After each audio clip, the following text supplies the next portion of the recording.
Hey, friends out there, this is Thursday, July 7th, 2022, and it's just about 10 minutes before 6 in the morning, maybe 11.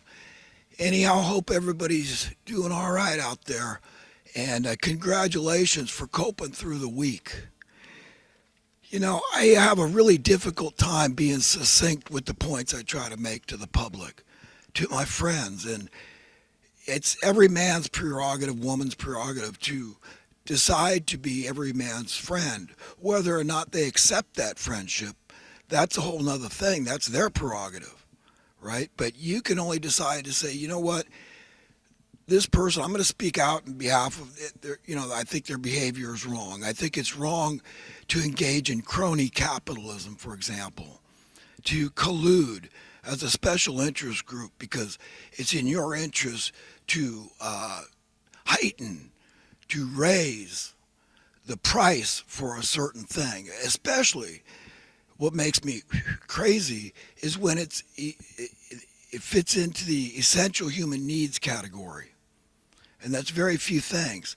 But when I see that and I see the lack of political will on both parties, I'm incensed. I'm crazy. Yeah, I'm nuts about it. It just makes me freaking nuts. I don't want to be nuts. But how listen, when all you want is fairness, I mean, and somebody wants to hate you because of what you believe in, fairness, I mean, what is this country? Why do you think I love America? For our principles, precepts, our ideology, you know? And, when I see this country, how far it's fallen in my life, I think, God Almighty, I mean, we're screwed, man. We're in trouble. And I feel like a lot of people just don't want to see it. They don't want to face that fact. But a wealth imbalance cannot persist forever. It's the same old class from thousands of years, the slaver class. Look up the term if you don't understand it. But they like to take advantage of other people. They pick on people. They pick on whole groups of people. Okay? And it's not about color or race anymore. Okay? It's a whole nother thing. These people, listen, they're at their end. They know it. They know they cannot get away with this in perpetuity. Okay? These are the people that laugh amongst themselves secretly. Okay? The faces you never see out there. That they make Marie Antoinette look like Martin Luther King Jr. or Mother Teresa. What they've gotten away with. You understand? If you look all through history, when things got too hopeless for huge swaths of people, there's a lot of unrest, there's a lot of misery, there's a lot of fear, there's a lot of insecurity. This is what inflation does. It ends very badly. We don't hear a lot about that. But why? I mean, what's worse is slow simmering, horrible thing that we have to look forward to my whole life. You know the inevitable's near. The good guy must win. The good guy must prevail. But it's not through violence. That's why it never worked in the past. That's why, because God couldn't put his stamp of approval on it. And if it's not sanctified from above, you don't want fairness. You say whatever you say, Mac, whatever, master, boss, employer. It's a big scam. Money is a big scam. These are the people can't resist it. It's not because they're smarter or more blessed than poor people. It's just that they're meaner. I don't think they're nearly as intelligent as so many poor people. Not nearly. I mean, what would a man give for his soul? What are you going to pay? What are you going to exchange? Trade God, our only rightful owner. I mean, where's the fear of God in their souls? We got to work together, man. They divide us in communities, but it's all stemming from on high. It's trickle down misery, trickle down evil into your local communities, dividing us. You think, well, how do you think we have all this homelessness when we've been spending $50 billion a year as a nation on poor people's rent that couldn't afford to pay their cost of housing? How much of that is administrative, like these politicians?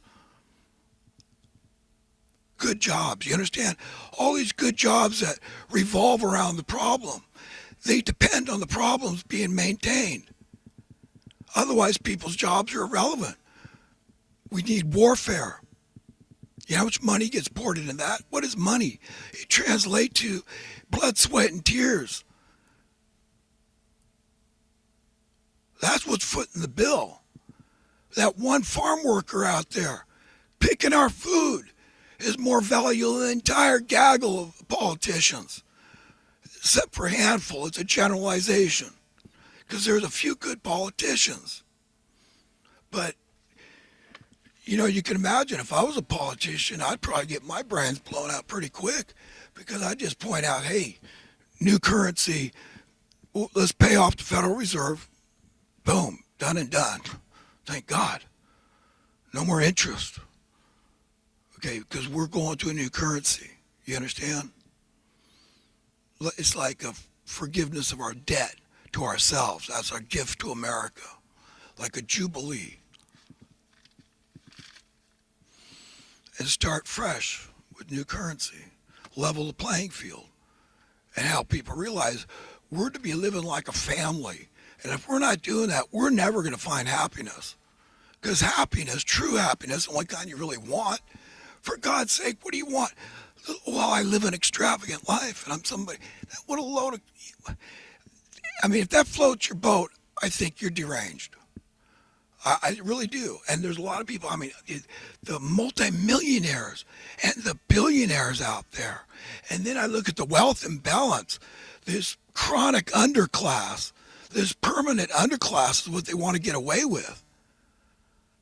Okay? And again, friends, look, I'm a nonviolent guy. I'll go so far as using the P word, pacifist, which in my mind, my definition is simply someone that hates violence.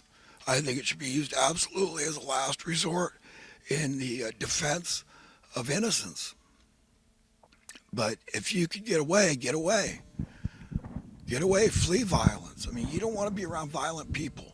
And if they're after real estate or whatever it is, enough to use violence, we've got to succumb. I mean, you know, you see how I am totally opposed to unfairness. And I deeply crave to have a semblance of growing fairness in the land. I'm against unfairness. But that's very controversial.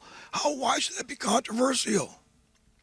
I mean, when we think about understanding the very heart, mind, spirit of God, the soul of God, it's as simple as imagining the best set of parents out there. In fact, yourself. Why aren't you the best parent in the world? Isn't that your decision? And how would you behave? What would the relationship with your children be? Would it be one of fairness? And say, I'm not playing favorites, because that is the parent I choose to be. My kids are going to know I love them exactly the same. And end of story, right? That's what you would do. So that's all I'm saying is let's just be reasonable, not religious, but just honest. And say a little kid can understand these concepts. So the way it's supposed to be in order for collectively the human race, universally, to experience a semblance of true happiness, things have to be getting better.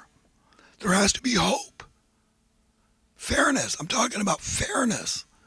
And this economic imbalance. It's so wrong. It's so immoral.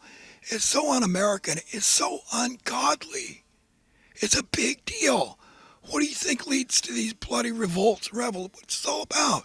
Communism and Marxism and capitalism and socialism, all this crap. It has everything to do with